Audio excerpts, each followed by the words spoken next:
Hey everyone, I'm Peter Stories here to guide you today. If you use this video to drift off to sleep, please tap like, hit subscribe, and drop a comment telling me where you're watching from and what time it is there. Now settle in, get cozy, and let yourself relax.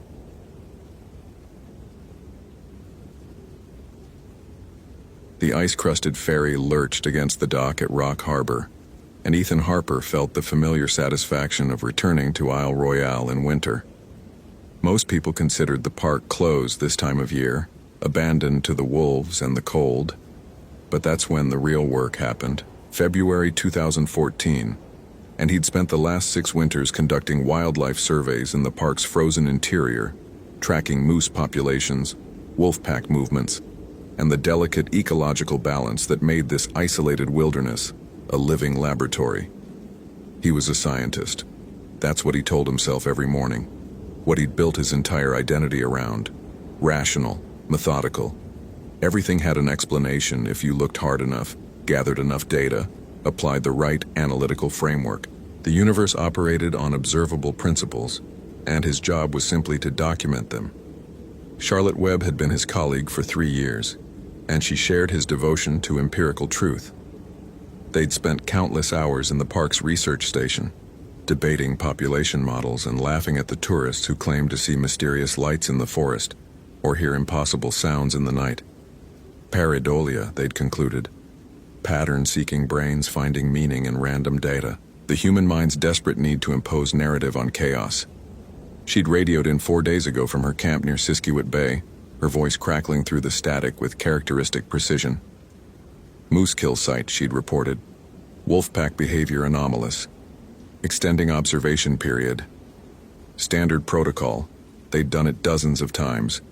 But her daily check-ins had stopped. 24 hours was protocol violation. 48 was concerning. 72 was emergency. At 96 hours, Ethan had loaded his gear and convinced the park's winter caretaker to authorize the ferry crossing from the mainland.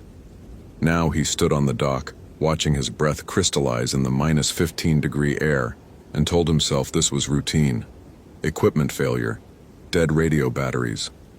Charlotte was meticulous, but technology failed in extreme cold. Simple explanation, always a simple explanation. The snowmobile journey to Siskiwit Bay took 3 hours through landscape that seemed scraped clean of color. White snow, black trees, gray sky pressing down like a lid on a frozen world. The GPS guided him along the island's southern shore, past Malone Bay and along the ridge that overlooked frozen Superior. His headlamp cut a thin tunnel through the gathering dusk. He found Charlotte's camp exactly where her coordinates indicated, and his first thought was relief. The tent was intact, properly staked and banked with snow for insulation. Her snowmobile sat covered beside it, gear properly stored and secured. Everything looked correct from 50 feet away. Then he got closer, and everything stopped being correct. The tent fabric was shredded, not torn by wind or damaged by animals, shredded from the inside. Long gouges that started at waist height and raked upward, as if something had clawed its way out with desperate strength. The sleeping bag had been pulled through one of the tiers and lay crumpled in the snow, dark stains frozen into the fabric. Ethan's analytical mind immediately began cataloging observations. Stains consistent with blood. Volume significant, but not necessarily fatal. Pattern suggests struggle, but no signs of predation. Bears were hibernating. Wolves didn't attack humans. His radio came off his belt smoothly, muscle memory from 100 safety drills. Rock Harbor, this is Harper. I've reached Webb's campsite. Possible emergency situation. Evidence of violence, no sign of Charlotte. Requesting immediate support. The radio hissed nothing but static.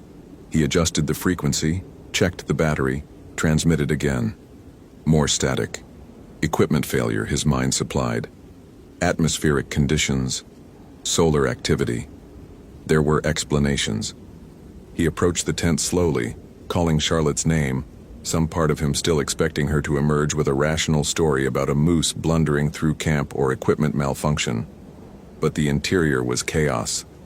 Her research equipment lay smashed, laptop crushed as if stomped on, GPS unit scattered in pieces, satellite phone broken into components. Her clothing was torn and scattered. Blood spatter marked the tent walls in arterial patterns that made his stomach clench, but it was the notebook that made him stop breathing. Charlotte's field journal lay open in the center of the destruction, and she'd written something on the last page. Her handwriting, normally precise and controlled, deteriorated into increasingly frantic scrawl. "It's not wolves." The kill site. Something's wrong with the consumption pattern. Bone marrow extracted but meat left to freeze. Tracks circle the site but never approach directly. Repetitive pattern like pacing, like thinking. Found something at the kill site. Carved symbols in the trees. Not random, deliberate. Ojibwe maybe? Warnings? Heard it last night. Not howling, screaming. Human screaming, but wrong pitch, wrong rhythm, like a recording played backwards. Came from North Ridge. Nothing should be up there in winter. It knows I'm here. The tracks came to my camp last night. Circled 3 times and left. Bipedal. Stride length impossible. 9 feet, 10 feet. Went through the deep snow like it weighed nothing. I measured. I photographed. This doesn't fit any known species.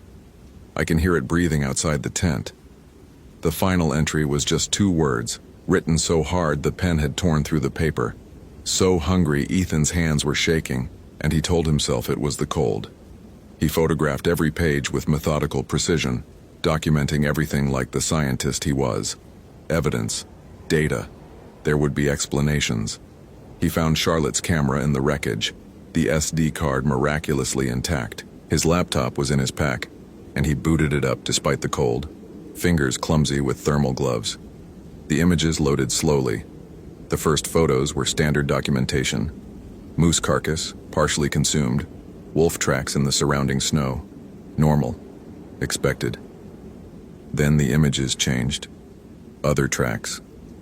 Charlotte's zoom lens had captured them in brutal detail. Bipedal impressions in the snow, each footprint massive and elongated, toes tipped with what looked like claws. The stride length was exactly as she'd documented, 10 feet or more between impressions. And there were details that made his scientist's brain rebel. The prints showed no slip, no variation in depth despite the uneven terrain. Whatever made them had moved with impossible balance and control. More photos showed the trees surrounding the kill site, symbols carved into the bark, angular and deliberate. Ethan recognized them from anthropology courses, Ojibwe pictographs. But these weren't historical artifacts. The exposed wood was fresh, the cuts recent. Someone or something had carved them within the last few days. He enlarged the images, trying to interpret the symbols. A figure with a skeletal body and antlered head. Crossed lines that might represent a prohibition or warning. A spiral that seemed to suggest transformation or change. And in the background of one photo, barely visible in the tree line, was a shape. Ethan's breath caught. He enlarged the image further, fighting the pixelation. Tall, impossibly tall. The figure stood at least 8 or 9 feet, angular and thin to the point of emaciation. The head was wrong, elongated, with what might have been antlers or branches protruding at odd angles. The image was blurred, as if the figure had been moving, but 2 points were perfectly clear. Eyes that caught the camera flash with an animal's reflective gleam, and a mouth open in what might have been a grin or a snarl, showing too many teeth. Pareidolia, Ethan whispered to the empty tent. Pattern recognition, branch formation, trick of light and shadow. But he didn't believe it. For the first time in his rational scientific life, he looked at empirical evidence and felt his certainty crumble. The scream that split the twilight wasn't animal. It started low, almost human, then climbed in pitch and volume until it became something that shouldn't exist. A sound that seemed designed to trigger every primitive fear hardwired into human neurology. It came from the north, from the ridge Charlotte had mentioned, and it went on for impossibly long, as if whatever produced it had lungs that didn't need oxygen. Then it stopped, and the silence afterward was worse. Ethan grabbed his pack and ran for his snowmobile. His hands fumbled with the ignition, and the engine turned over with a roar that seemed obscenely loud in the frozen quiet. He accelerated down the trail, not caring about protocol or safety. just needing to move to create distance. But there was something ahead on the trail. His headlamp found it 30 yards away, a figure standing motionless in the center of the path. Impossibly tall, skeletal thin, the light gleamed off exposed bone or perhaps skin stretched so tight it might as well have been bone. Antlers. No, bones protruding from the skull at unnatural angles, and those eyes reflecting the headlamp beam with a predator's gleam. Ethan jerked the handlebars, sending the snowmobile careening off the trail into deeper snow. The engine whined, tracks fighting for purchase. Behind him, he heard movement. Footfalls in snow, but too fast, covering ground that should have been impossible. The snowmobile's engine died. He yanked the ignition cord again and again. Nothing. The rational part of his mind cataloged possibilities. Fuel line frozen, spark plug failed, kill switch triggered. But the primitive part, the part that knew when it was being hunted, was screaming at him to run. Footsteps in the snow. Closer. Each one deliberate, paced as if the thing following him had all the time in the world. Ethan abandoned the snowmobile and ran. His snowshoes sank deep with each step, progress agonizingly slow. His breath came in ragged gasps that turned to ice crystals before reaching the ground. Behind him, the footsteps matched his pace effortlessly, never quite catching up, but never falling behind. Playing with him, hurting him. He didn't know he was screaming until his throat went raw. The forest opened into a clearing, and Ethan stumbled to a halt. More symbols carved into every tree, forming a ring around the open space. And in the center, partially buried in blown snow, was what remained of the moose kill. Except it wasn't just the moose anymore. Charlotte's jacket, her boots, her field vest with the Park Service patch, arranged around the carcass like offerings. And the bones, human bones, he knew them instantly despite every instinct that wanted to deny it, scattered among the moose remains, gnawed and splintered for marrow. The thing stepped into the clearing behind him. Ethan turned slowly, his scientist's mind still trying to catalog what he saw even as the rest of him dissolved into pure terror. 9 feet tall, perhaps more.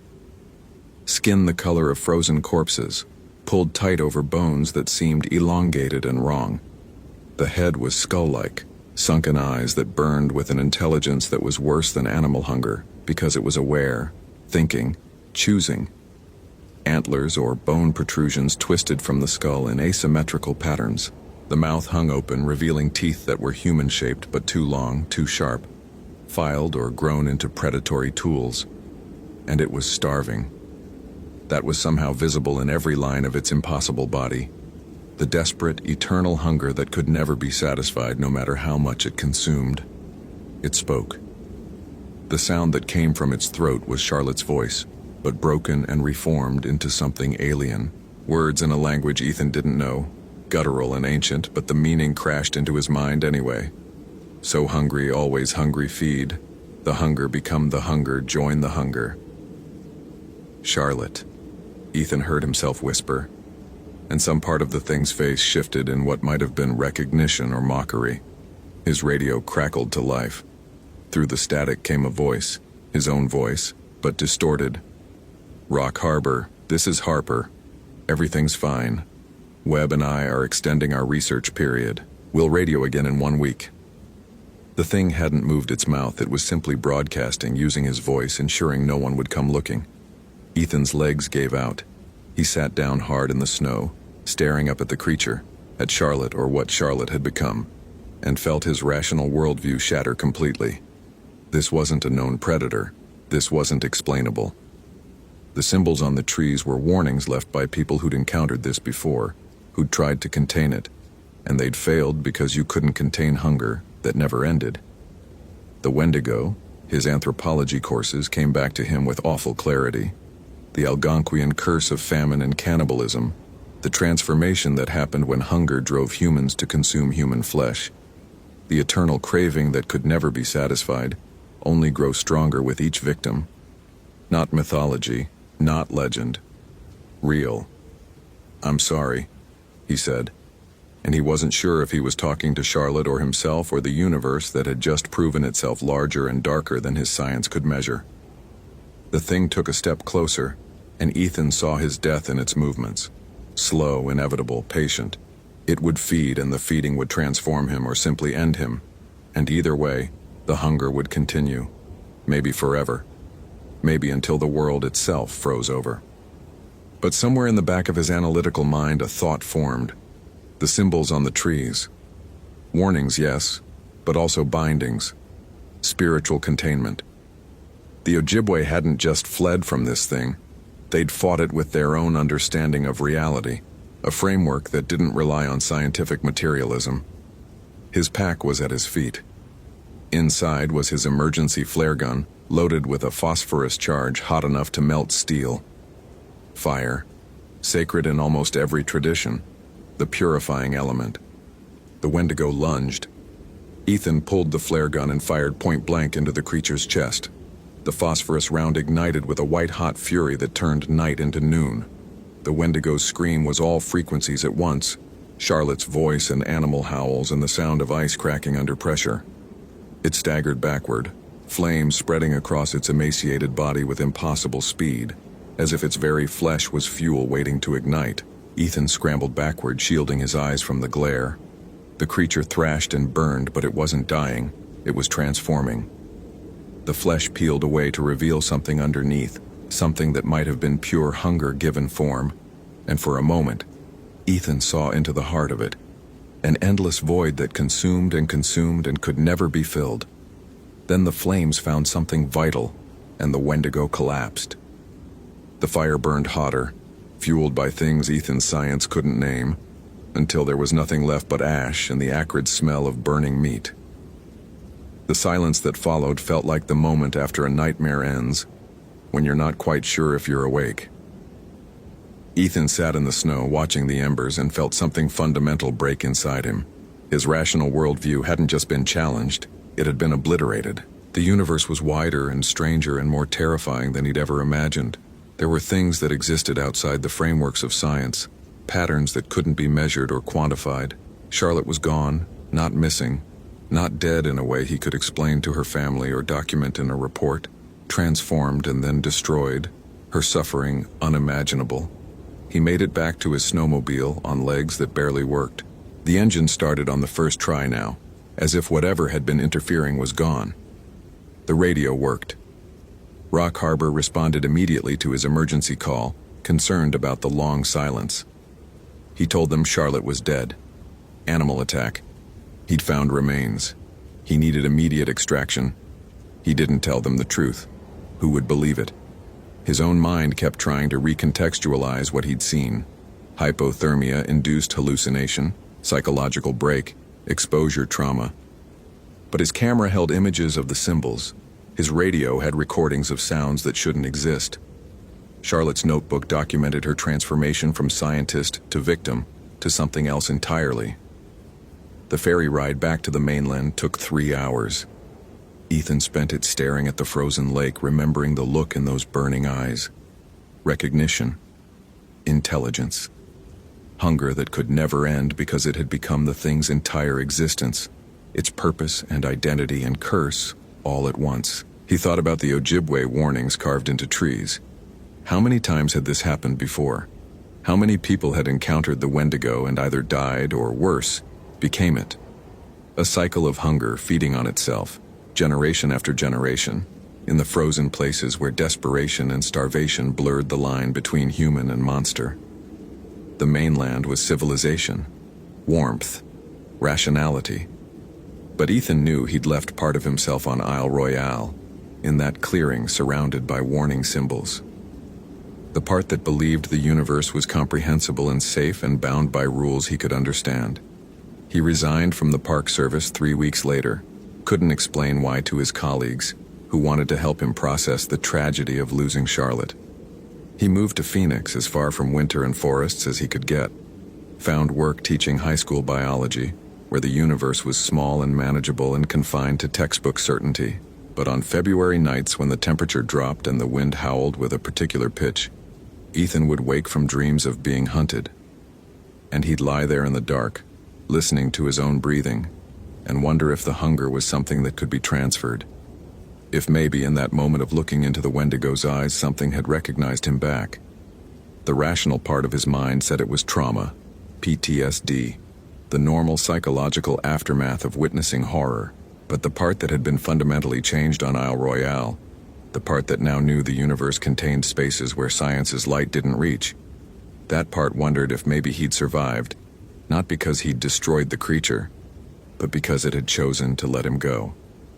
Chosen to let him carry the hunger back to civilization, to spread the knowledge that in the frozen places, where desperation breeds and humans are pushed to their limits, transformation waits. Not metaphorical transformation. Real change, flesh and bone and soul, remaking you into something that can never be satisfied. Ethan got thinner that first year. He told himself it was stress, told himself the constant gnawing sensation in his stomach was anxiety, told himself the way he stared at people on the street, measuring them, calculating, was just hypervigilance from trauma. He told himself a lot of things, but late at night when he was alone, he'd pull up the photos from Charlotte's camera on his laptop, zoom in on that blurred figure in the trees, stare at those eyes that caught the flash, and he'd whisper to the empty room, "So hungry." And sometimes, just sometimes, he'd swear he heard something whisper back, "Hope you felt real chills. If you appreciate genuine horror, consider following. Which moment scared you most?"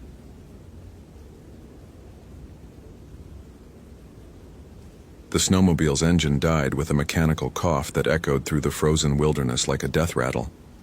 Jessica Reeves sat in the sudden silence, her breath forming crystalline clouds in the 20 below air, and stared at the coordinates glowing on her GPS unit.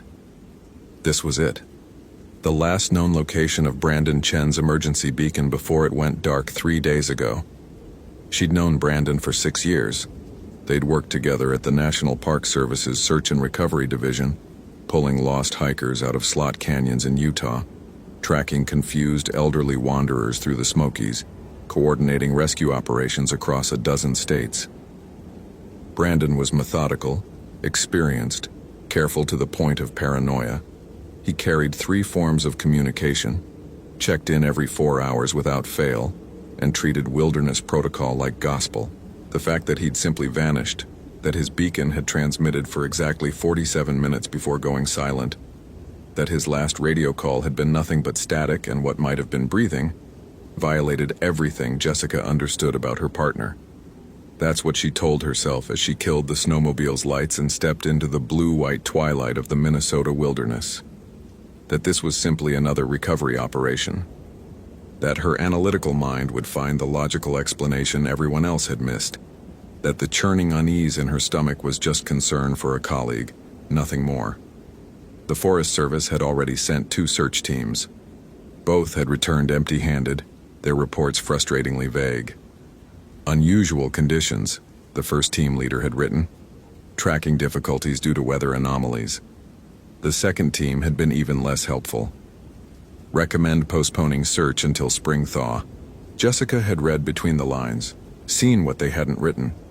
Something had spooked them. Professionals who spent their lives in the backcountry didn't abandon searches because of snow. She'd come alone, against protocol, against common sense, against the explicit orders of her supervisor. But Brandon was her partner, and the bureaucratic delays and unexplained reluctance of the other teams had made her decision simple. She'd filed a route plan, packed for 5 days and driven 14 hours north through a worsening storm to reach the boundary waters in late February, when any sane person had long since fled south. The forest around her was absolutely still. No wind, no bird calls, no distant crack of ice or whisper of settling snow. Just silence so complete it pressed against her eardrums like physical weight. Jessica had spent enough time in winter wilderness to know this wasn't normal. There should be sound, ravens at least, or the groan of trees contracting in the cold. Instead, nothing. The kind of nothing that made prey animals freeze and watch the shadows.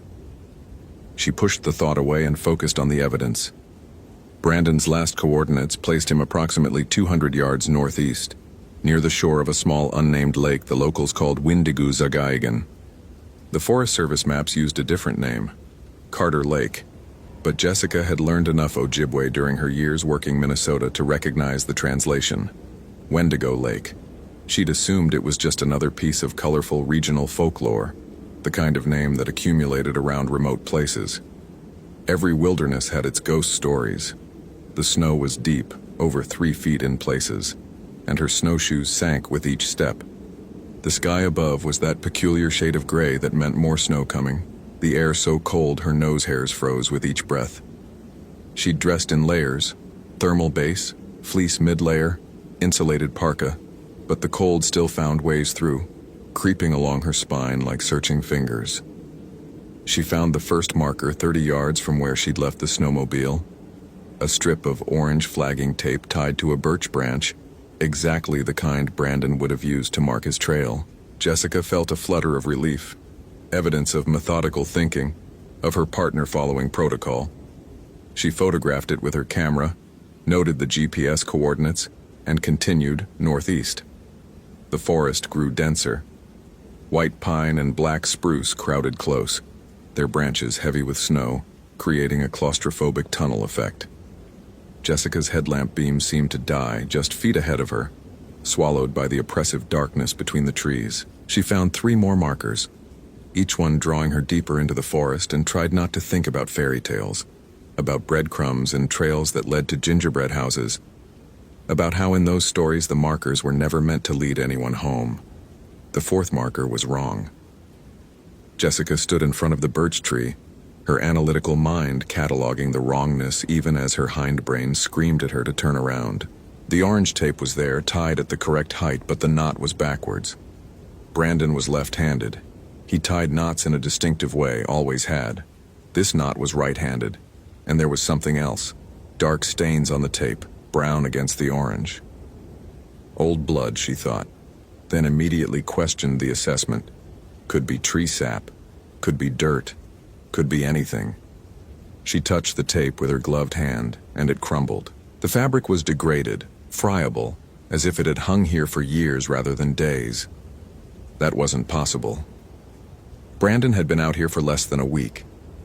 Ultraviolet degradation took months, minimum. Yet the evidence was undeniable. This tape had been exposed to the elements far longer than it should have been. Jessica's radio crackled. She jumped, her heart hammering, and fumbled for it. "Jessica, if you hear this, don't." Brandon's voice, barely audible through waves of static. Then nothing. Brandon, I'm here. What's your position?" She waited, listening to white noise. "Brandon, please respond." The radio stayed silent. Jessica checked the frequency, the battery, the antenna. Everything functioned perfectly. She'd heard his voice, she was certain of that, but it made no sense.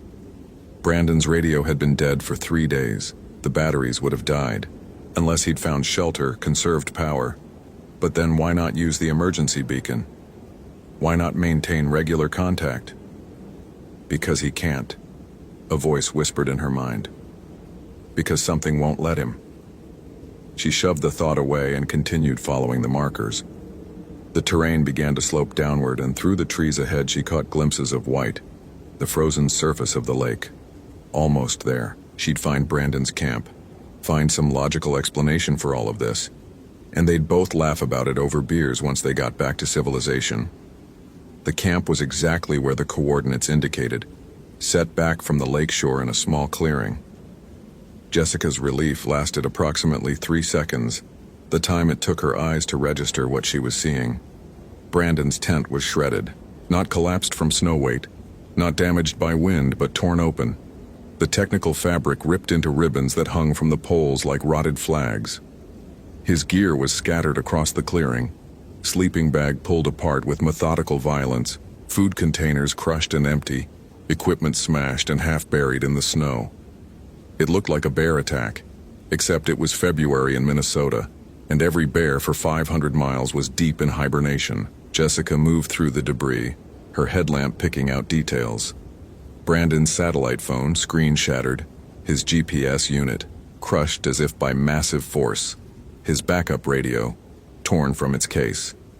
Every piece of communication equipment destroyed, but his medical kit was untouched, his spare clothes still neatly packed, his journal lying open in the snow, pages covered in cramped handwriting. She picked up the journal with trembling hands. The early entries were typical Brandon: weather observations, coordinates, notes about wildlife sign. Then, 3 days ago, the handwriting changed, became rushed, frantic. Something watching from the trees, tracks around camp, wrong shape, too large. Heard breathing last night, not wind. Tried to leave, but the markers lead in circles. GPS coordinates changing. This isn't possible. The next entry was worse. Saw it. Stood at the edge of the clearing, 8 feet tall. Antlers, or bones. Couldn't tell. Eyes like empty sockets, but it saw me. When it moved, the trees bent away, nature itself recoiling. I understand now why they call this place Wendigo Lake. The stories aren't stories. The final entry was a single line, written in what looked like dried blood. "It's wearing my face." Jessica's hands were shaking badly enough that she nearly dropped the journal. This wasn't Brandon. Brandon didn't believe in supernatural things. He was rational, scientific, the one who taught her to look for evidence over emotion. This journal read like the ravings of someone experiencing a psychotic break. And yet the camp was destroyed. And yet he was missing. And yet her radio had picked up his voice even though his equipment was smashed beyond repair. She became aware, gradually, that the silence had deepened. Not just quiet, but absolute. A void that seemed to absorb sound, rather than simply mark its absence. Her own breathing seemed muffled, distant. The beam of her headlamp had taken on a strange quality, the light not illuminating so much as revealing what was already there in the darkness.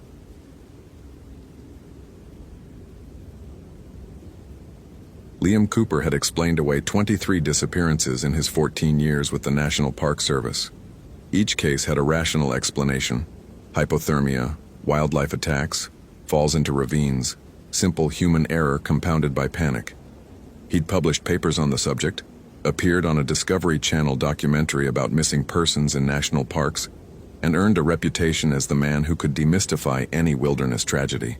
The Olympic National Forest, with its labyrinthine trails and unpredictable weather, provided plenty of opportunities for him to practice his craft. So when the call came about Harper Williams, missing 4 days in the Hoh River corridor, Liam approached it with his usual methodical confidence. 24 years old, experienced hiker, last seen heading toward the Glacier Meadows Trail. Standard search pattern, standard outcome expected. By the 3rd day of searching, he'd already drafted the likely conclusion in his mind. Exposure, probably a fall. Body would be found within a week when the weather cleared. What he didn't expect was finding her camera. The ranger who discovered it, a younger man named Torres, had looked genuinely disturbed when he radioed it in. Liam hiked 2 miles off the established trail to reach the location, annoyed at the deviation from search protocol. The camera sat on a moss-covered stump in a small clearing, placed deliberately, lens facing the trail. Not dropped, not discarded, positioned. "Nobody touched it?" Liam asked, pulling on latex gloves. "No, sir. It's exactly how I found it." Torres kept glancing at the tree line, his usual chatter absent. Liam turned the camera over in his hands. A Canon power shot, several years old, the kind serious hikers carried in 2007. The memory card slot was closed, the battery apparently still functional. The power light blinked when he pressed the button. But it was the smell that caught his attention first. Not the expected odor of plastic and electronics exposed to moisture, but something organic, sweet and putrid at once, like rotting vegetation mixed with copper. "Did you check the photos?" he asked. Torres shook his head quickly. Too quickly. "Thought you should do that. Chain of evidence and all." Liam studied the younger ranger. "You looked, didn't you?" "Just the last one," Torres admitted, his voice tight. "On the preview screen. I didn't mean to. It just came up when I checked if it was working." "And?" Torres met his eyes briefly, then looked away. "You should see for yourself, sir." Back at the ranger station, Liam downloaded the photos to his laptop while Torres made coffee neither of them would drink. The first images were standard hiking shots, trail markers, panoramic views of the Hoh rainforest, Selfies of Harper Williams smiling in front of ancient Sitka spruces. She had her mother's eyes, Liam knew from the missing person report. Her mother, who was calling the station twice a day, voice breaking with each hour of continued silence. The timestamps showed a normal progression through the first day of her hike. But on the second day, something changed. The photos became random, unfocused. Tree trunks captured at odd angles, the forest floor, the sky through branches, as if Harper had been taking pictures while walking, not even looking at what she was photographing, or as if something else had been triggering the shutter. Then came the symbols, carved into bark, arranged in stones drawn in the dirt, strange geometric patterns that seemed to repeat with variations. Liam zoomed in on one image. The symbol looked like a cross between Cyrillic letters and Native American pictographs, spirals intersecting with sharp angular lines. He'd seen plenty of trail graffiti in his years, but nothing like this. These marks looked old, weathered, as if they'd been there for decades. Yet none of the search teams had reported seeing them. "What do you think those are?" Torres asked from over his shoulder. "Hoax, probably. Someone heard about the missing hiker, planted these to create a mystery." But even as Liam said it, he didn't quite believe it. The symbols appeared too organically integrated into the forest, bark healing around the edges of the carvings, moss growing in the grooves. The next photo made him pause. It was taken at twilight. The timestamp read 8:47 p.m. on Harper's third day out. The image showed the trail ahead, forest darkening on either side. But the trees in the photograph looked wrong. The massive Sitka spruces and western hemlocks that dominated this part of the forest appeared to lean inward, their branches reaching across the trail like grasping fingers. It had to be a trick of the lighting, shadows creating an illusion of movement. Liam had seen enough forced perspective photos to recognize one, except the trees in the next photo, taken 1 minute later from almost the same position, were different.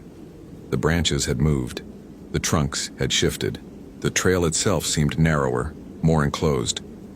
Liam clicked through faster now. Photo after photo showed the forest closing in, the trail disappearing. Darkness swallowing everything except for those symbols, which now seemed to glow faintly in the images, as if illuminated from within. Then came the audio file. Harper's camera could record short video clips. The last file on the memory card was dated 11:34 p.m. Her third night. Liam hesitated before clicking play, his hand hovering over the mouse. Torres had gone completely silent behind him. The video showed only darkness at first, the camera's night mode struggling to process what little light existed. Then Harper's face appeared, illuminated by a small flashlight held under her chin. She looked exhausted, her eyes wide and glassy. When she spoke, her voice cracked with thirst and something else, a tremor that Liam had heard before in people who'd been lost too long, when the mind started to fracture. "I don't know if anyone will find this," Harper whispered. "I've been walking for hours, but I keep ending up back here, back at this same tree with this same mark." She turned the camera, showing one of the symbols carved deep into ancient bark. "I thought I was going in circles at first, but my compass says I'm heading north every time. North toward the ranger station, but I always end up here." She turned the camera back to her face. "There's something out here. I know how that sounds, I know. But there's something walking parallel to me. I can hear it in the brush. It's big, bigger than a bear. And sometimes..." She paused, listening. "Sometimes I hear it talking. Not in English, not in any language, but I understand it anyway.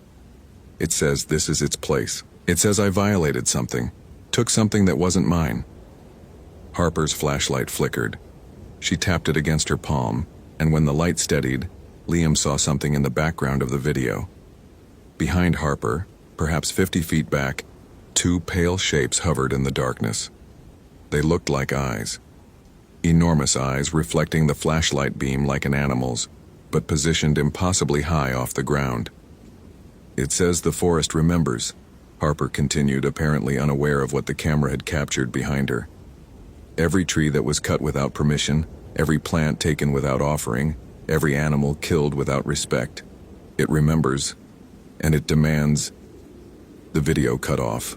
Not gradually, not with a sense of the camera being turned off. It simply ended mid-word, as if someone had physically severed the recording.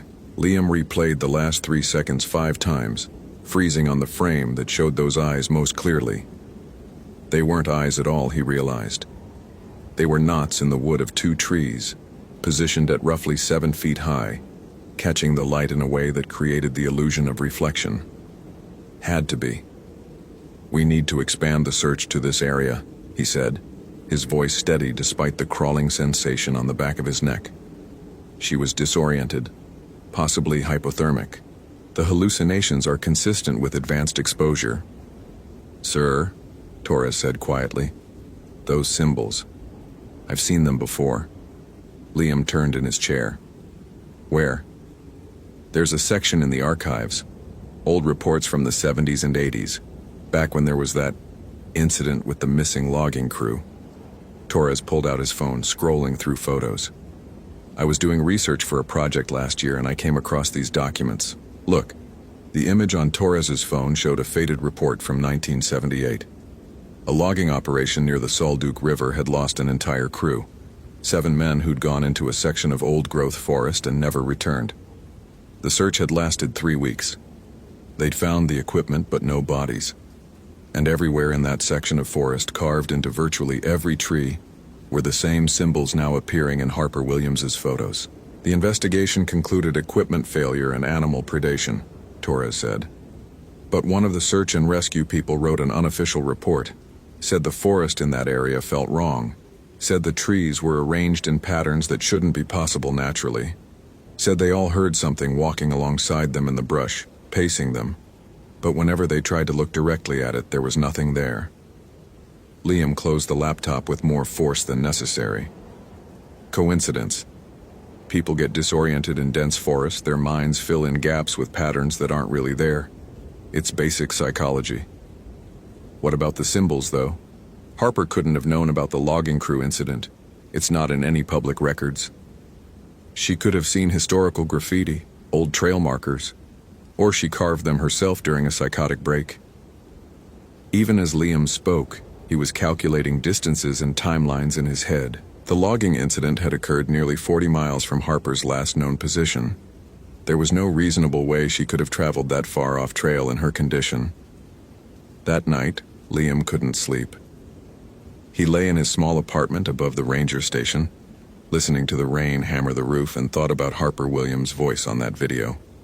The certainty in her tone when she said it was talking to her. The way she'd said, "The forest remembers," as if she were quoting something, reciting words that had been spoken to her. He'd heard plenty of people describe auditory hallucinations during exposure cases. They always sounded confused, uncertain, questioning what they heard. Harper had sounded like someone receiving a message, clear and direct. At 3 a.m., Liam gave up on sleep and went down to the office. He pulled the archival files Torres had mentioned, spreading them across his desk. The logging crew incident had been thoroughly documented, at least initially. Teams had combed through the area for weeks. They'd found the crew's equipment arranged in a careful circle around a particularly ancient Sitka spruce, each item placed precisely as if positioned for a ritual. The chainsaws had been disassembled, their parts scattered in patterns that matched the symbols carved into surrounding trees. One search and rescue report, written by a man named Douglas Garrett, contained a passage that made Liam's coffee go cold in his cup. Day 12 of search. Team penetrated to the logging crew's last known location. The forest here is different. Can't explain how. Trees are the same species, same age.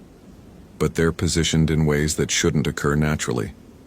Perfect geometric patterns that create corridors leading away from the work site. Followed one such corridor for approximately 3 miles before team leader called us back. The further we walked, the more disoriented we became. Compasses spun freely, unable to find magnetic north. Radio communication became garbled, filled with what sounded like voices speaking in an unknown language. One team member, Jackson, claimed to see a figure moving through the trees parallel to our path. Described it as too tall to be human, walking on legs that bent wrong. We observed scratching sounds from all directions, rhythmic and deliberate, as if something were carving into wood. When we returned to base camp, we discovered that despite hiking for what felt like 3 hours, our GPS showed we'd moved less than 200 yards from our starting position. Request permission to suspend search in this sector. The men are increasingly unwilling to enter this area. The search had been suspended 2 days later. The official report cited adverse weather conditions and low probability of survivor recovery. Liam found himself Googling things he'd never thought to research before. Forest spirits, Slavic mythology, Leshy, a guardian of the woods, capable of shapeshifting, of leading travelers astray, of creating illusions so complete that victims would walk in circles until they died of exposure, sometimes mere yards from safety. According to the legends, a Leshy could make itself as tall as the trees or as small as a blade of grass. It protected sacred forests, punishing those who showed disrespect to nature. But that was Eastern European folklore. This was Washington State. Except, Liam clicked through more links, finding academic papers about cultural transmission of folklore, about how immigrant communities brought their beliefs to new lands, and found those beliefs merging with indigenous traditions. The Pacific Northwest tribes had their own forest guardians, spirits that inhabited ancient groves and demanded respect from those who entered. There were stories of entire hunting parties vanishing after violating taboos, of people who returned from the forest changed, speaking of impossible things they'd witnessed.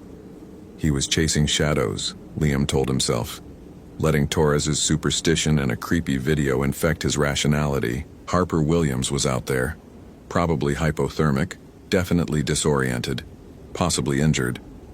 What she needed was a professional search and rescue operation, not an investigator who'd started Googling forest spirits. But at dawn, when he assembled the search team, Liam found himself adding an unusual instruction. If anyone sees symbols carved into trees, geometric patterns, spirals, anything that looks deliberate, I want photos and GPS coordinates. Don't touch them, don't alter them, just document and report. The team leader, a veteran SAR coordinator named Chen, gave him a curious look but nodded. They found the first set of symbols within 2 hours. Liam hiked out to the location personally, Torres following quietly behind. The marks covered a dozen trees in a small clearing, all positioned at exactly the same height, 7 feet. The carvings looked fresh, bark still weeping sap, yet weathered at the same time, moss already establishing itself in the grooves. Impossible, sir, Torres said softly. Do you smell that? Liam did. The same sweet putrid scent from Harper's camera, but stronger here. Decomposition, but not quite. Like green wood burning, mixed with something mineral and old. Animal den nearby, probably, Liam said, but he was already pulling out his own camera, photographing the symbols from multiple angles. They formed a pattern, he realized. Not random graffiti, but a deliberate sequence, each mark flowing into the next. It looked almost like a sentence, though in what alphabet or language he couldn't begin to guess. Chen's voice crackled over the radio. Cooper, you need to see this. Grid section 7. They found the search coordinator standing at the edge of a trail that Liam had hiked dozens of times. Except the trail looked different now. The trees on either side leaned inward, branches interlocking overhead to form a tunnel. The effect was so pronounced that Liam checked his map 3 times to confirm they were in the right location. This wasn't like this yesterday, Chen said flatly. My team covered this section. I personally walked this exact trail. The trees were normal. Now look at it. Liam wanted to argue that memory was unreliable, that the changing light created different impressions, but he'd hiked this trail too just last week. He knew Chen was right. Could be storm damage, he offered weakly. The winds last night. Winds don't make trees grow together into arches, Chen interrupted. And winds definitely don't do this. She pointed to the ground. The trail itself had changed. What should have been a clear dirt path was now partially obscured by roots that seemed to have erupted overnight, creating a barrier that forced hikers to walk single file through a gap, barely 2 feet wide. And on those roots, carved into the wood with the same precision as the symbols on the trees, were more markings. Liam knelt down, examining the carvings. They were warm to the touch. No, not warm. They pulsed with heat, a rhythmic throb that matched his own heartbeat. He jerked his hand back. "We're pulling the teams," Chen said. "Something's wrong here. I've been doing SAR for 20 years, and I've never seen anything like this. The forest is changing around us." "We can't abandon the search," Liam protested, but his voice lacked conviction. "We're not. We're regrouping, bringing in additional resources, maybe some forestry experts to explain what's happening with these trees. But I'm not keeping my people in an environment that's actively shifting. That's how searchers become victims." As Chen radioed the withdrawal order, Liam walked further down the transformed trail, unable to stop himself. The tunnel of trees extended beyond his line of sight, growing darker and more enclosed the further it went. He could hear something in the distance, a rhythmic sound, like wood striking wood, echoing through the forest. "Cooper, don't," Torres warned, but Liam was already walking forward, drawn by professional curiosity and something else he couldn't quite name. The drumming grew louder. No, not drumming. It was the sound of something heavy moving through underbrush, branches snapping in a deliberate pattern. Getting closer. Liam stopped walking. The rational part of his brain screamed at him to turn around, to rejoin the search team, to get out of this tunnel of trees before what? The smell hit him then, so strong it made him gag. Rot and growth, death and life, all mixed together in a stench that seemed fundamentally wrong. And with the smell came a sound, breathing, deep and wet, coming from somewhere ahead in the darkness of the tree tunnel. Something was there, something massive, its presence so palpable that Liam's lizard brain screamed danger even as his conscious mind tried to rationalize what he was hearing. Just an elk, probably. Or a bear. Something large but explainable. Then it spoke, not in English, not in any language Liam recognized. The words were wet and organic, consonants that clicked and vowels that moaned, a voice that sounded like it came from a throat made of wood and moss. But impossibly, horrifyingly, Liam understood it. "You seek the one who took without asking." Liam's legs refused to move. He stood frozen in the middle of the trail tunnel, staring into the darkness ahead where something tall, too tall, was standing just beyond his field of vision. She carved her name into my eldest child. She took mushrooms from my soil without offering. She walked where no permission was given. "I don't..." Liam's voice cracked. "I don't understand. Harper Williams is missing. I'm looking for Harper Williams. The forest remembers all violations. The forest keeps all debts. She is here. She is there. She is becoming part of what she desecrated." The thing moved, and Liam saw it properly for the first time. It stood at least 9 feet tall, but its height seemed to shift and flow, sometimes appearing merely human-sized, other times stretching up to brush the interlocked branches overhead. Its body was made of wood, not covered in wood, but actually composed of it, bark and branch and root twisted into a rough approximation of a human form. Where its eyes should be, 2 knots in the wood grain glowed with a pale green luminescence. Its hands were bundles of twigs that moved with disturbing articulation, currently holding what looked like a staff carved from a single piece of ancient cedar. The Leshy. The word came to Liam unbidden, pulled from his late-night research. Forest guardian, shapeshifter, punisher of those who violated sacred spaces. "This isn't real," Liam said, his scientific mind making a last desperate attempt at rationality. "Exposure. I'm experiencing the same hallucinations as Harper. Carbon monoxide from an unknown source, or maybe fungal spores. You explain away what you fear to understand." The thing that was not possible tilted its head, bark creaking.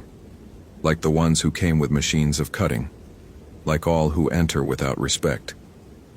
You bring your science like a shield, but the old powers laugh at your measurements and explanations.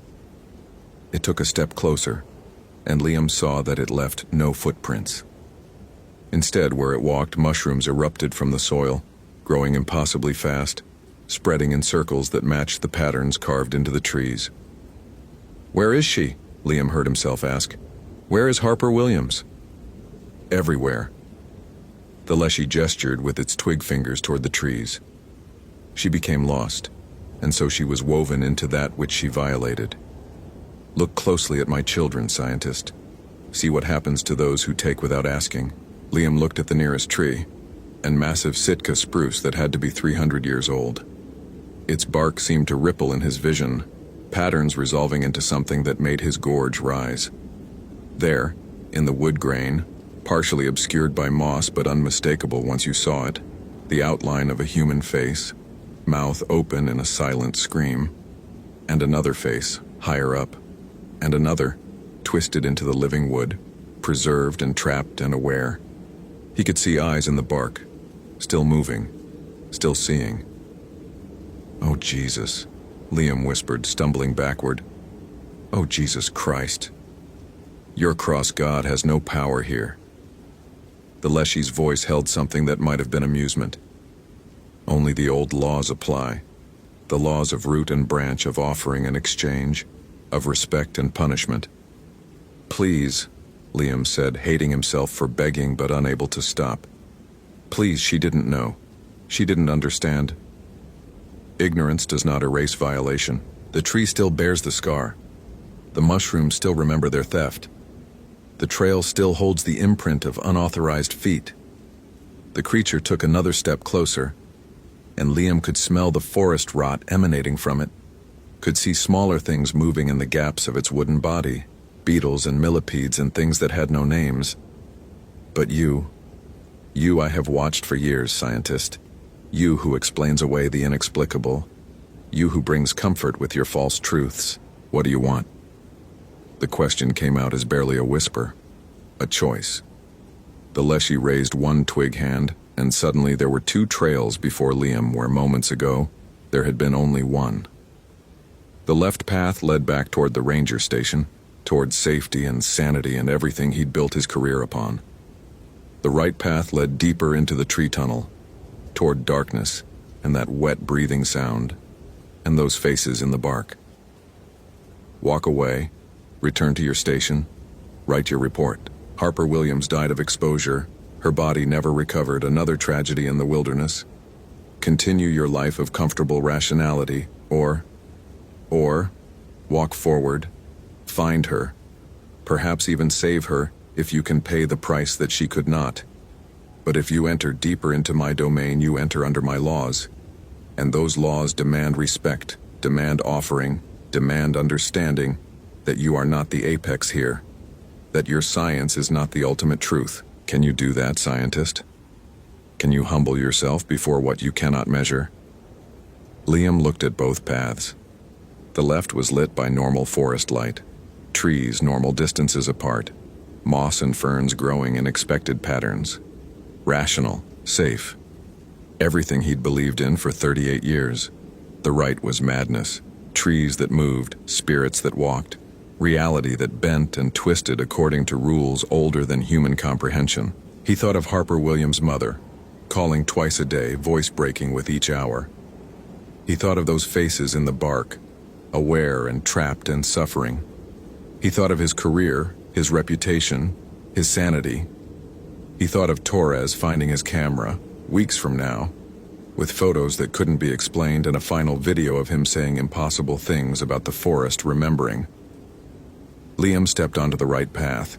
The change was immediate and absolute. The moment his foot touched the trail, the world lurched sideways. The trees weren't just leaning inward anymore. They were moving, branches reaching out to guide him deeper into the tunnel. The ground beneath his feet pulsed like a living thing, roots shifting to create a path that led ever downward, though no slope had existed moments before.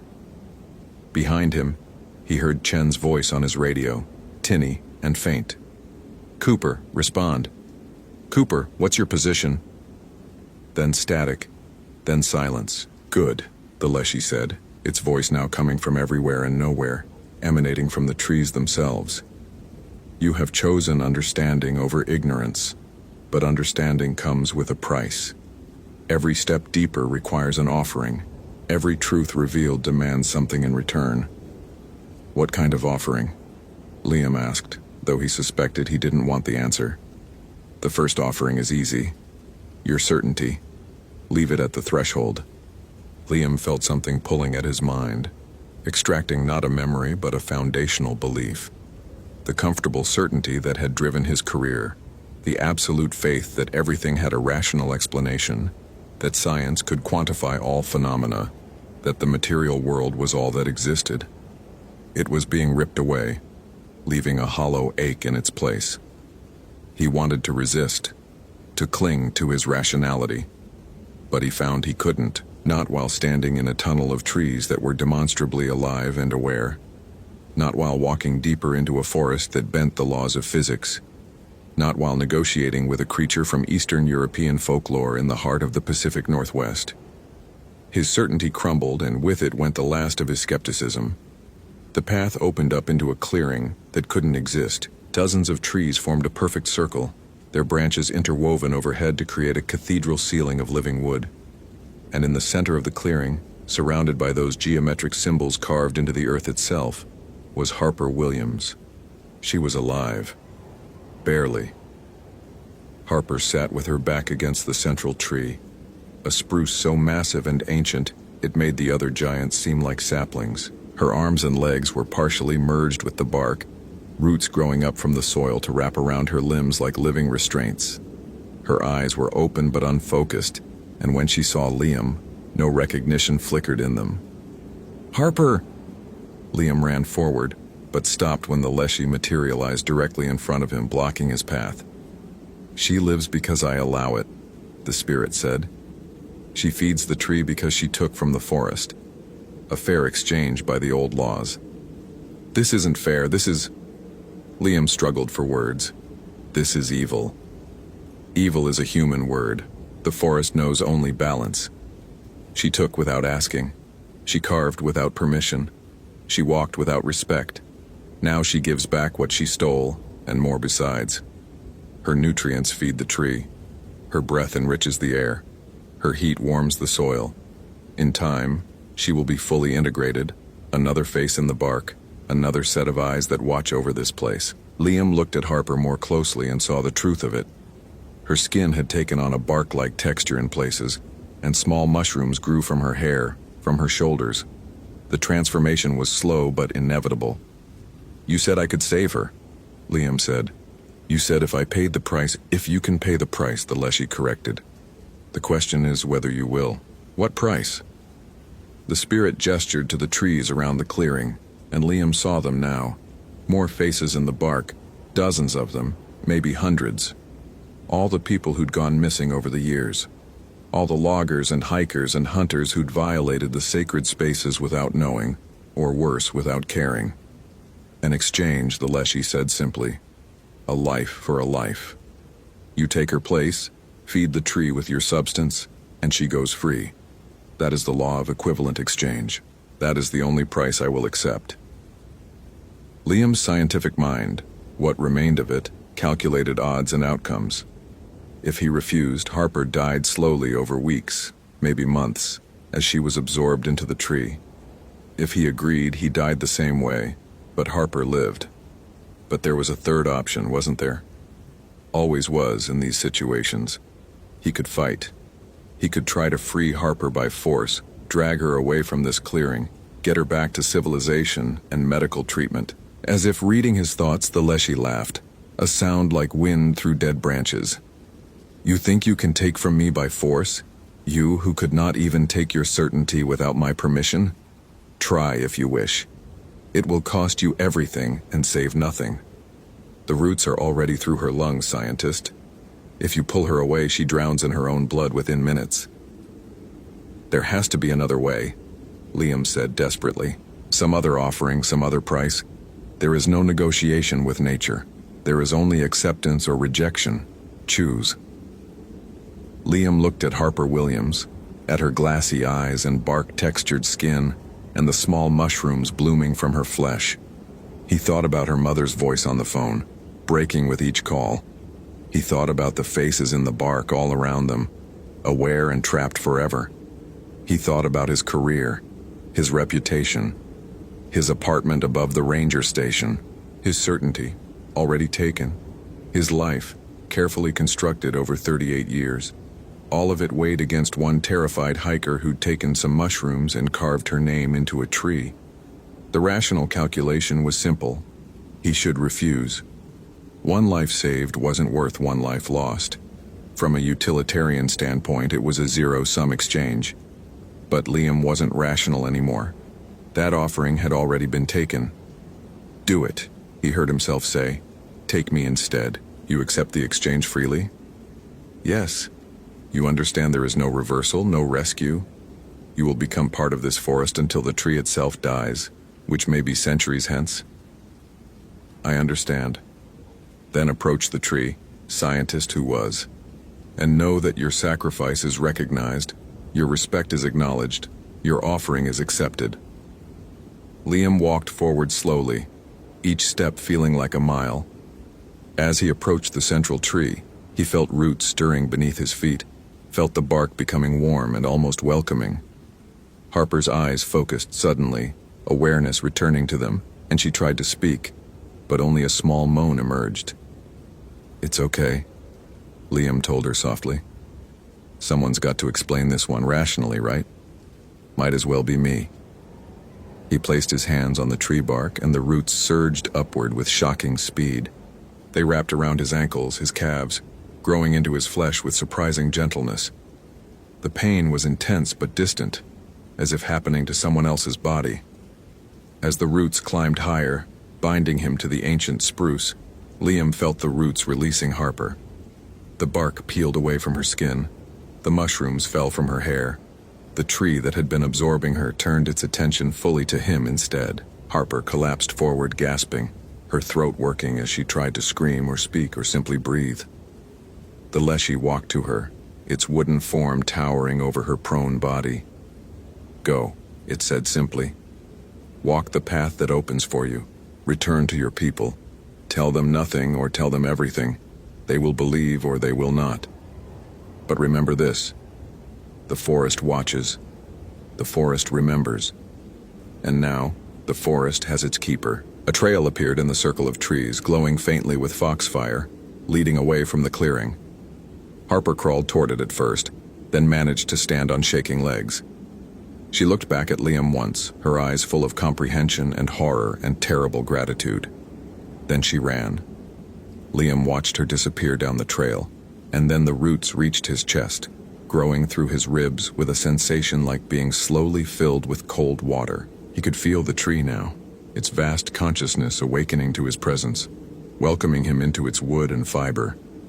He could feel the other faces in the bark, all the people who'd come before, all the people who'd made the same mistake Harper had, who hadn't had anyone to take their place. They spoke to him without words, shared their awareness. The long, slow time of trees where years passed like days, where seasons turned like the wheels of some vast clock. He would feel every ring of growth, every drop of rain, every bird that nested in the branches overhead. He would be aware and conscious and trapped for centuries, or until the tree finally died. The Leshy's face appeared before him, made of bark and moss, eyes of glowing wood. "Your science sought to explain me away," it said, "but in the end you chose belief over rationality. You chose sacrifice over survival. That is the oldest magic, scientist. That is the power your measurements cannot capture." "I didn't do it for magic," Liam managed to say as the roots reached his throat. "I did it because it was right. Yes, that too is balance. That too is law."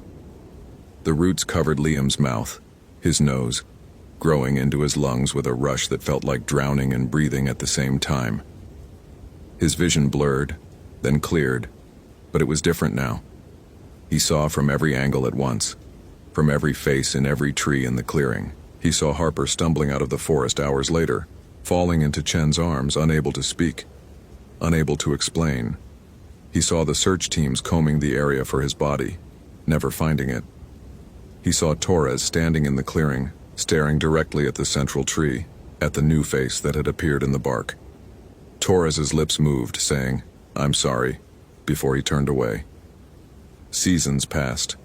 Winter came, snow covering the clearing, ice forming on branches. Spring returned, bringing rain and new growth. Summer blazed hot. Autumn painted the deciduous trees gold. And through it all, Liam remained, aware and watching, a permanent fixture in the forest he'd spent 14 years believing he understood. He had explained away 23 disappearances. Now he was number 24, and on quiet nights when the wind moved through the branches just right, hikers on the nearby trails would sometimes report hearing a voice in the forest. Not words exactly, but a sound like a warning, like a caution, like someone trying desperately to tell them, turn back, show respect, make offerings. The forest remembers everything, but they never listened. They never did. Hope you felt real chills. If you appreciate genuine horror, consider following. Which moment scared you most? William Chen had always prided himself on being the kind of ranger who could explain everything.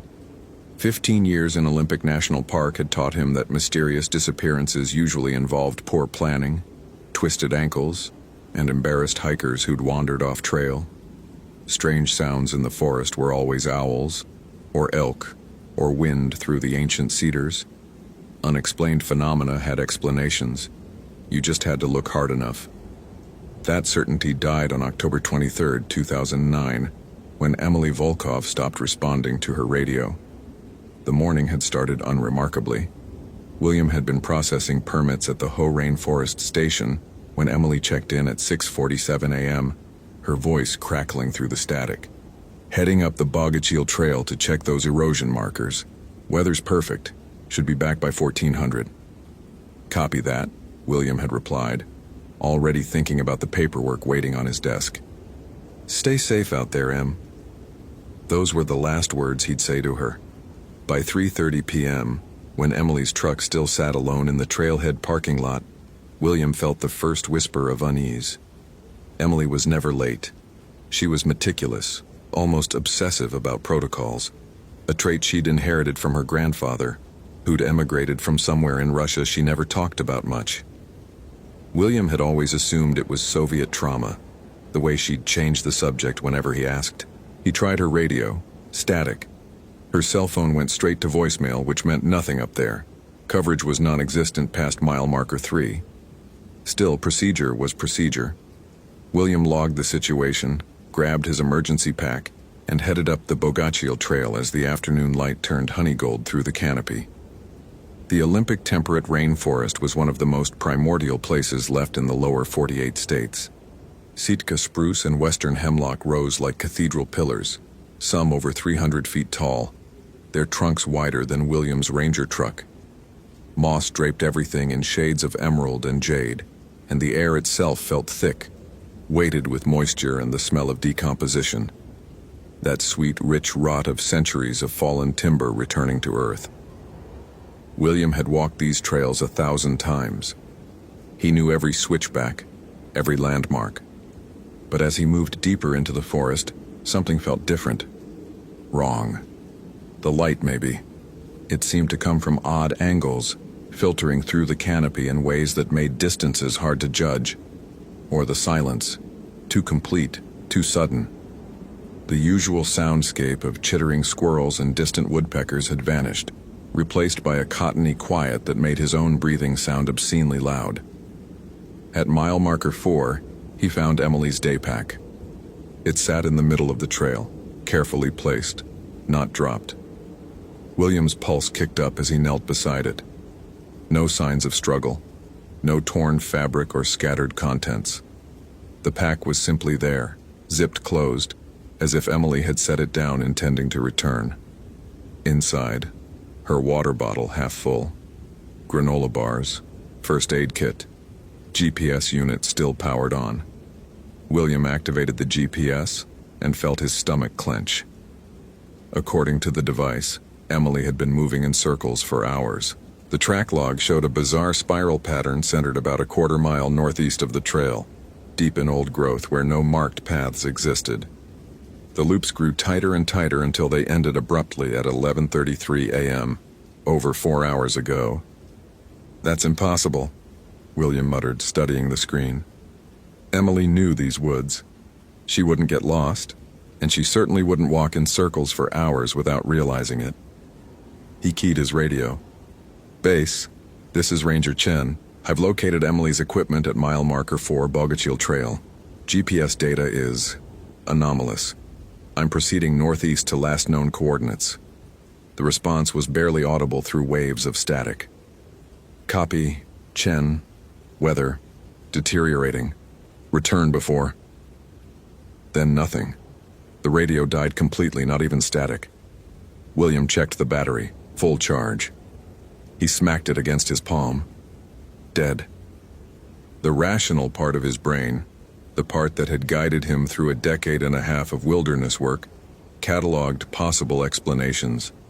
Solar flare interference, equipment malfunction, local magnetic anomaly.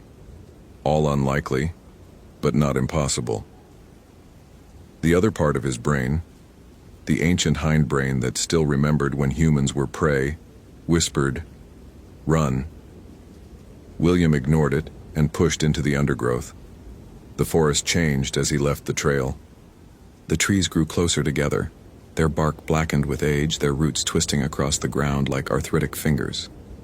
Mushrooms erupted in strange formations, perfect circles of brown caps that looked almost deliberate.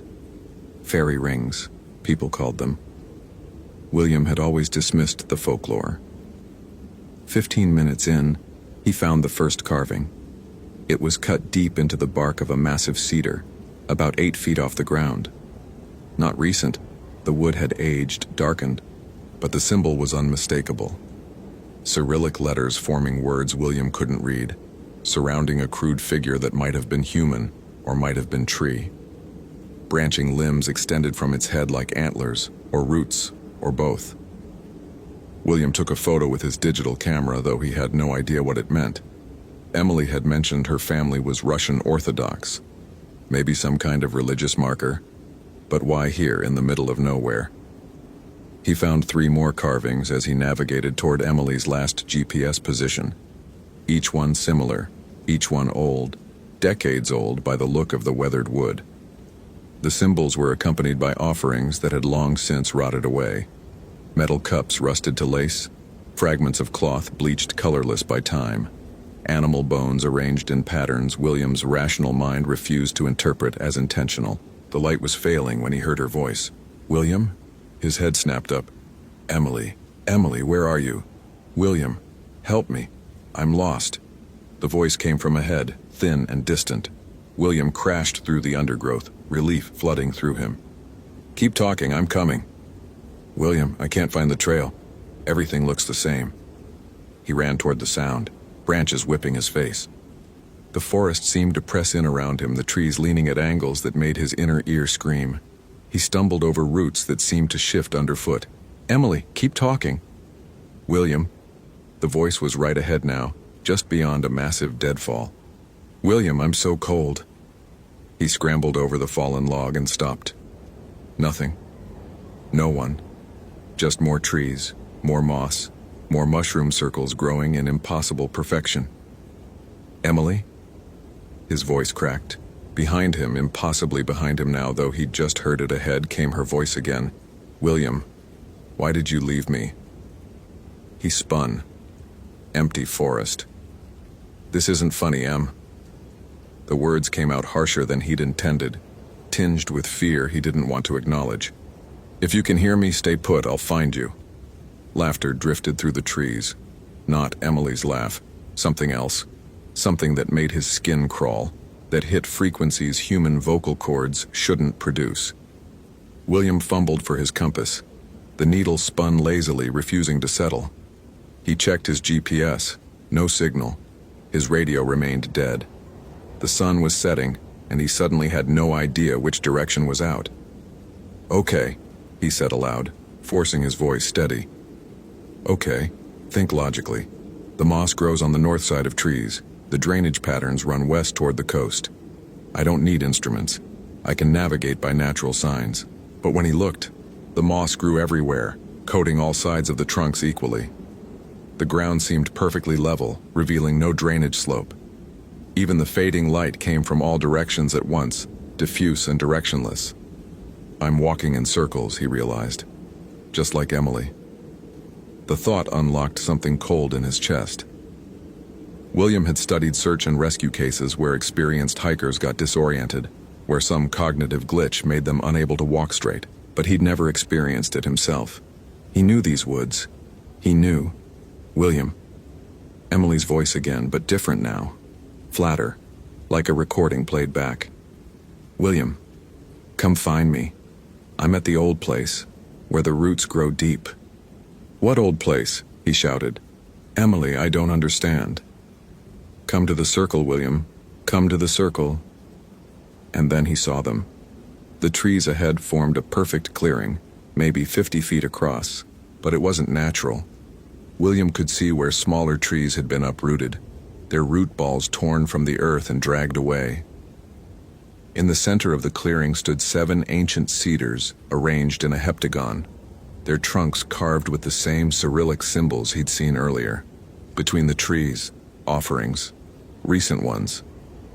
William approached slowly, his hand dropping to the bear spray on his belt, useless against whatever this was, but the weight was comforting. As he got closer, he could make out details that made his throat tight. Cups of milk curdled and rank, bread, moldy and picked over by insects, strips of cloth tied to branches, fluttering in a breeze William couldn't feel, and at the base of the largest cedar, a photograph. He knelt and picked it up with shaking hands. The photo showed a group of people, maybe 20, standing in this exact clearing. The image was old. The colors faded to sepia tones, the clothing dating it to perhaps the 1920s or 30s. The faces were serious, grim even, and every person held something. A cup, a loaf, a blade. In the background, barely visible, something stood among the trees, something tall. William's rational mind tried to explain it as a trick of light and shadow, but the shape was too deliberate, too anatomically wrong. A figure that towered above the trees, impossibly elongated with limbs that branched like wood, and a face, if it was a face, obscured by what might have been beard or moss or hanging roots. No, William said firmly. No, it's a tradition, some immigrant community practicing old customs, folk religion. There's nothing supernatural here. Are you certain? William's heart stopped. The voice came from directly behind him, Emily's voice, but wrong, layered with harmonics that didn't belong. He turned slowly. Emily stood at the edge of the clearing, but not Emily. The proportions were subtly off, too tall, limbs too long, joints bending at angles that made his eyes water. The face was Emily's, but the expression was empty, a mask worn by something that didn't understand human emotion. Em? The word barely made it past his lips. She walked in circles, not Emily said. And now William could hear other voices beneath hers. Male voices, old voices, speaking words in Russian or some language even older. Round and round until the forest took her, as it takes all who trespass. Where is she? William's hand tightened on his beer spray canister. What did you do with her? The thing wearing Emily's shape tilted its head at an impossible angle. I showed her the old paths, the spiral way, the endless circle. She understands now. She is quiet in the roots. It stepped forward, and William saw the truth of it. Not a person wearing Emily's form, but something else. Something that had studied Emily and built an approximation from wood and moss and stolen skin. Where it moved, bark cracked. Where it stepped, mushrooms erupted in perfect rings. The grandmother people tried to appease me, it said, gesturing to the carved trees. They brought me gifts. They respected the old boundaries. But you new people, you walk anywhere, you mark nothing, you forget. I don't... William's voice shook. I don't know what you're talking about. This is a national park, protected land. Protected?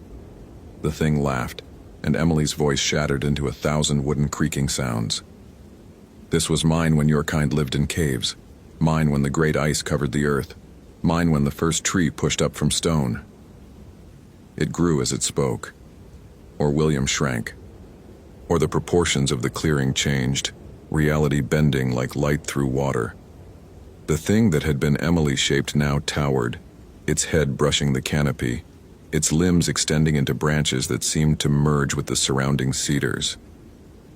"I am Leshak," it said, and the voice was wind through leaves, was roots splitting stone, was the slow creak of growing wood.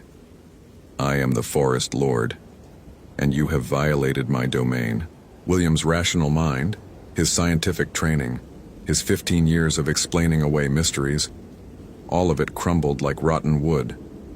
This wasn't a bear, wasn't a person, wasn't anything his training had prepared him for.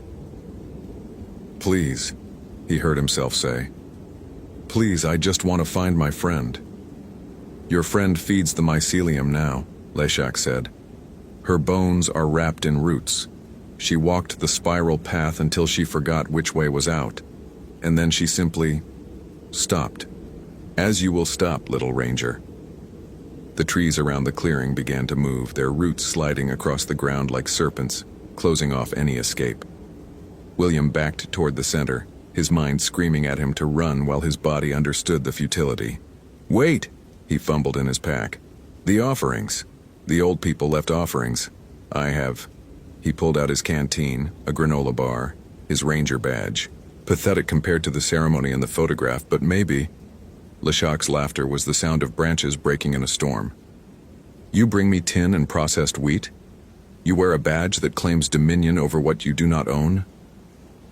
The creature leaned down, and William saw its face wasn't a face at all, just shadows and hollow spaces where a face should be. Darkness that went down and down into depths that couldn't exist in a skull-sized space. The grandmother people understood balance. They knew the old laws. You understand nothing. William's legs buckled. He fell to his knees in the center of the circle, surrounded by trees that were closing in, confronted by a thing that shouldn't exist, but absolutely, terrifyingly did. "I believe," he whispered. "I believe now, please.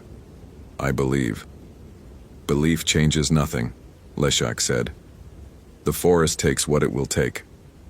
And William knew, with horrible certainty, that he was going to die here. That his bones would join Emily's in the soil. That search parties would find his truck and his equipment and nothing else. That he would become another unexplained disappearance that some other rational ranger would try to explain away. His hand touched something in the leaf litter. Without thinking, he grabbed it, a fragment of the old offerings, a small metal cup, tarnished and ancient. Cyrillic letters were etched around its rim. Kozain. William read haltingly, sounding out the unfamiliar letters. Leshi. Prosty. The forest went absolutely still. "You speak the old tongue?" Leshak's voice had changed, become less wind-like, more curious. I can't." William looked at the cup, at the words. "Forgive? Is that... Are you asking for forgiveness?"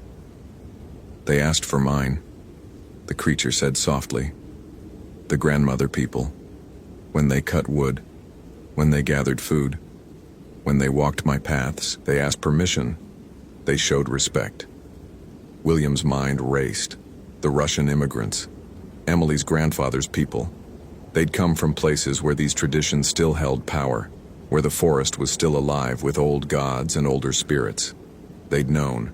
They'd tried to maintain the balance. "I didn't know," William said, and meant it. "We didn't know. We thought we were protecting the forest. We thought designation as a park, keeping it preserved." "You thought you could own it," Leshak interrupted. "You thought your paper and your laws gave you dominion. But the forest owns itself. I own myself, and I do not forgive easily." The roots had reached William now, wrapping around his ankles, beginning to pull him down into soil that had gone soft, almost liquid. He could feel it sucking at him, hungry. "Then don't forgive," William gasped. "But let me make it right. Let me warn the others. Let me teach them what you've taught me." Let me restore the offerings, the respect, the... Why should I trust you? Leshak leaned closer, and William could smell it now. Petrichor and decay, mushroom spores and sap. Your kind makes promises and breaks them. You say you will preserve, and then you carve trails and build structures and flood my domain with those who do not understand. Because I'm terrified, William said honestly. Because I know now that I know nothing. Because I'll never be able to explain this, and that will haunt me forever. The silence stretched. The roots paused in their constriction. You are broken now, Leshak observed. Your certainty is shattered. You will never walk these woods without fear again. Yes, William agreed. Your friend is gone, lost to the spiral. Her grandfather knew the old ways, taught her the prayers, but she forgot. She walked my paths without respect, without acknowledgement, and the forest claimed its due. Tears ran down William's face. I know. If I release you, you will carry this burden. The knowledge that you cannot explain. The truth that no one will believe. You will seem mad, perhaps become mad, and you will know that your friend died because of ignorance. Yours, hers, your society's. I know, William repeated. Leshak studied him with eyes that weren't eyes, considering. Then slowly, the creature began to shrink, to fold in on itself, to become less impossible and more merely wrong. The roots retreated. The trees stopped moving. Go, Leshak said, and now it sounded almost human, almost weary. Walk the spiral backward. When you see the mushroom rings, step only in their centers. When you hear voices, do not answer. And when you return to your people, tell them. The creature paused. Tell them the forest remembers. Tell them the old pacts are not void. And tell them that the next who trespasses without respect will not be given a choice. William nodded numbly. And Emily? She feeds the roots now.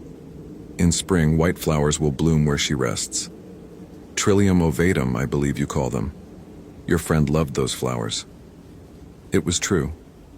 Emily had always stopped to photograph the trilliums every spring. Can I see where... No. The word was final. You may remember her, but you may not disturb her rest. She is part of the forest now, forever. William wanted to argue, to demand, to rage against the unfairness, but he had no leverage here, no authority. He was a trespasser being shown mercy he hadn't earned and probably didn't deserve. Thank you, he whispered. Leshak didn't respond. It simply faded, becoming shadow, becoming texture, becoming part of the trees until William couldn't tell where the creature ended, and the forest began. He was alone in the clearing with the ancient cedars and their carved warnings. William looked at the cup in his hands, the one that had saved him, and carefully placed it back among the offerings. Then he walked to the edge of the clearing, found the mushroom ring, and stepped into its center. The world lurched. He was 100 yards away near another ring. He stepped into it and lurched again. The forest was helping him now, or Leshak was, or maybe there was no difference. Each time he found a circle of mushrooms and stepped inside, he jumped further, the spiral unwinding, spitting him back toward the human world. When he finally stumbled onto the main trail, the sun was rising. A full night had passed in what felt like an hour. His radio crackled to life with frantic voices calling his name. His GPS showed his position clearly, accurately, rationally. But William knew he'd never be rational again. They searched for Emily for 3 weeks. William guided the teams, but he knew they'd find nothing. He watched the K9 units run in circles. He watched the helicopters fly grid patterns over forest that refused to give up its secrets. He watched Emily's parents weep and her grandfather, old, bent, speaking more Russian than English in his grief, light candles and pray. On the last day of the official search, William found the old man alone near the trailhead, kneeling before a small shrine he'd constructed. Orthodox icons, a cup of milk, a loaf of bread. Leshy, the grandfather whispered, and his eyes met William's. There was knowing in that gaze and terrible, tired understanding. My father told me the stories. I thought they stayed behind in the old country. But the forest is the forest, yes? Wherever there are old trees, there are old gods. William knelt beside him. I'm sorry, I didn't know. She forgot, the old man said. I should have taught her better. Should have made her understand. But this is America, yes? We try to forget the old ways. We try to become modern. He looked at William with ancient eyes. But the forest remembers. Always remembers. They sat together in silence as the sun set through the cedars. William kept working as a ranger. He had no choice. He had no other skills. And besides, someone had to know. Someone had to watch. He began learning Russian from a tutor in Port Angeles, started researching Slavic folklore, reading everything he could find about forest spirits and old pacts and the traditions his rational mind had once dismissed as superstition. He found the records of the Russian Orthodox community that had settled near Olympic National Forest in the 1910s and 20s, found documentation of their logging practices, their seasonal celebrations, their careful rituals before entering the deep woods, found photographs of ceremonies at the Seven Cedars, of offerings left at carefully marked boundaries. The community had died out by the 1950s, dispersed, assimilated, and their children had forgotten.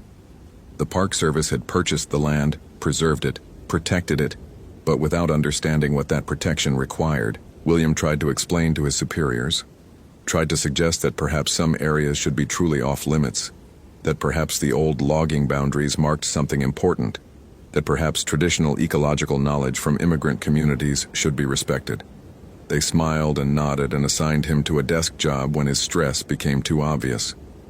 But William still hiked the trails every week.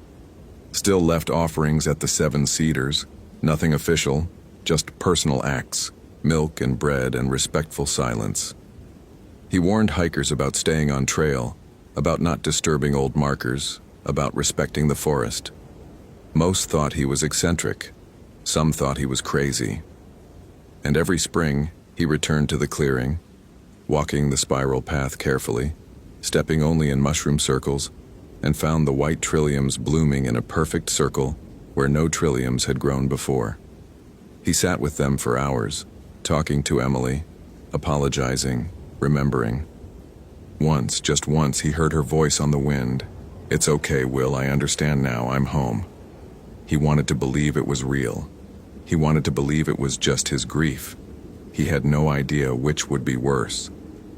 At night, when he closed his eyes, William saw the Leshak in the space between sleep and waking, that impossible figure towering over the trees, those hollow spaces where eyes should be, that presence that was forest and God, and something older than either. His certainty never returned. His ability to explain the world rationally had shattered like rotten wood, and the pieces wouldn't fit back together. He knew too much now. He believed too deeply. And he understood, finally, what Emily's grandfather had tried to teach his family. The forest wasn't something you preserved or managed or owned. It was something you negotiated with, something you respected, something that remembered. William Chen had spent 15 years explaining away mysteries. Now he spent his days knowing that some mysteries were never meant to be explained, only survived. Hope you felt real chills. If you appreciate genuine horror, consider following. Which moment scared you most?